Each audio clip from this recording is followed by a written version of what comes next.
ओम ब्रह्म सत्यम सर्वाधार ब्रह्म श्री समता विलास से 11वां उपदेश मूर्ति पूजा का सिद्धांत।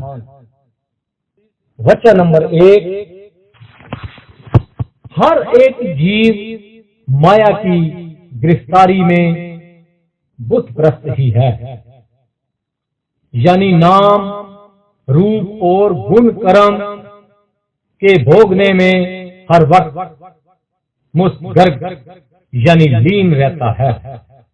किसी हालत में भी तस्वरे फानी यानी संसार की नासवानता से आजाद नहीं होता। पूजा करना मन का काम है।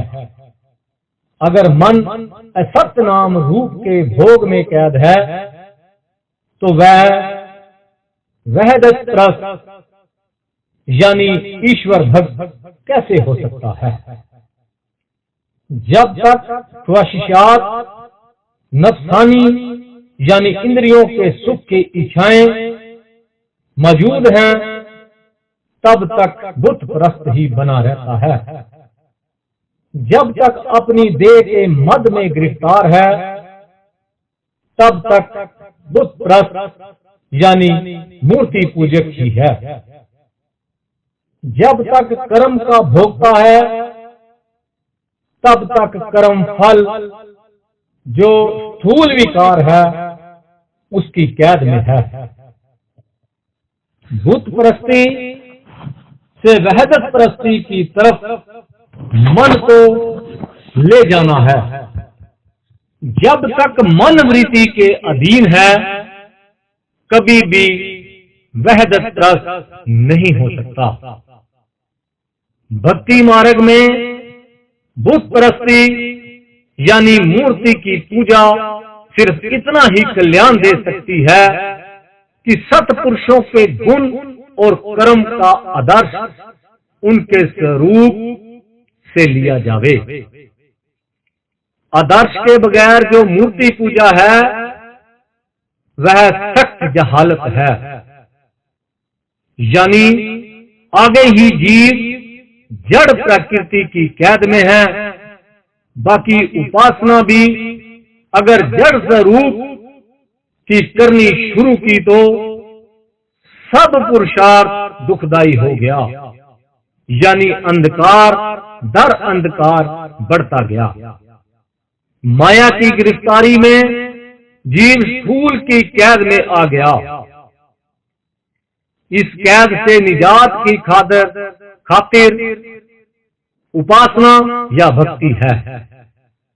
इस वास्ते जिन पुरुषों ने इस प्रकृति से निजात पाई है, उनके आदर्श को धारण करके ऐसा ही यत्न करना चाहिए जिससे स्थूल यानी मादे की प्रस्थिति से आजाद होकर निराकार स्वरूप में प्राप्त हो जावे। सत्पुरुषों के स्वरूप को देखकर उनका आदर्श धारण करना लाजमी है। अगर उनका आदर्श धारण न किया जावे, महज नमस्कार आरती और चरणामृत से ही मुक्ति या आनंद जो चाहते हैं, वे अंधकार प्रस्ती कर रहे हैं, बजाय शांति के अशांति को प्राप्त होवेंगे। पीर, पैगंबर, गुरु, अवतार सबका वजूद पांच भूत का ही है। जैसे हर एक जीव की प्रकृति की बनावट है, सिर्फ उन सत्पुरुषों के अंदर जो ज्ञान शक्ति है यानी आत्म स्थिति है, वह ही तेज पूजने योग है, यानी निष्कामता, निर्माणता, उदासीनता, निश्चलता आदि दिव्य गुण जो कि ईश्वर संबंधी हैं। सत्पुरुष अपनी प्रकृति को जीतकर सत्स्वरूप में स्थित हुए हैं, यानी स्थूल विकार से मुक्त होकर निराकार स्वरूप में लीन हुए हैं। जब तक इस आदर्श को न धारण किया जावे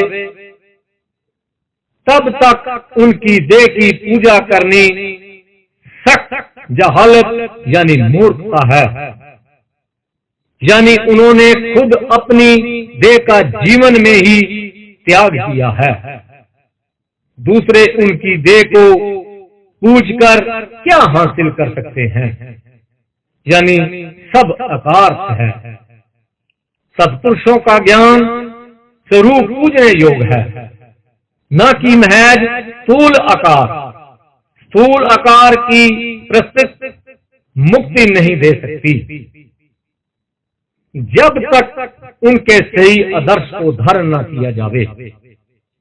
सत्पुरुष अनेक स्वरूपों में होते आए हैं, यानी उनकी प्रकृति का नाम, रूप, गुण और कर्म न्यारा न्यारा होता आया है, मगर उनके अंदर जो ज्ञान स्वरूप है वह एक ही धार का है। इस वास्ते सत्पुरुषों का ज्ञान स्वरूप जो उनका सच्चा जीवन था वह पूजने योग्य है।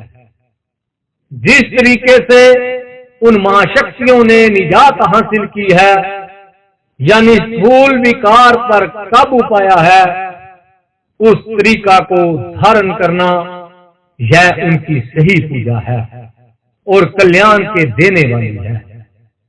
सत्पुरुषों का आदर्श धारण करने से अंतःकरण में सत्यता प्रकट होती है और अज्ञान यानी स्थूल की कैद से त्याग हासिल होता है। जिस भी बुजुर्ग का चित्त में विश्वास होवे, उस बुजुर्ग के अंतर ज्ञान को धारण करना यह उसकी असली पूजा है। यानी जिस तरह से वह माया से अतीत होकर ब्रह्म स्वरूप में स्थित हुआ है, उसी तरह से उनका ज्ञान ब्रह्म स्थिति देता है। यानी नाम, रूप, गुण और कर्म आदि प्रकृति विकार से मुक्त पाता है। मूर्ति पूजा यानी स्थूल विश्वास कभी भी शांति नहीं दे सकता जब तक उसके अंतर की ज्ञान गति का विश्वास न होवे। जो भी देहधारी संसार में आया है, ख्वाए शुद्ध माया में, ख्वाए मलिन माया में, वह गिरफ्तारी में है। सत्स्वरूप यानी जीवन शक्ति जो चिन्ह वर्ण आकार से न्यारी है, उसको प्राप्त होकर के ही उसने मुक्ति आनंद को हासिल किया। उस आनंद को जो प्राप्त हुए हैं वे ही पुरुष आदर्श योग हैं।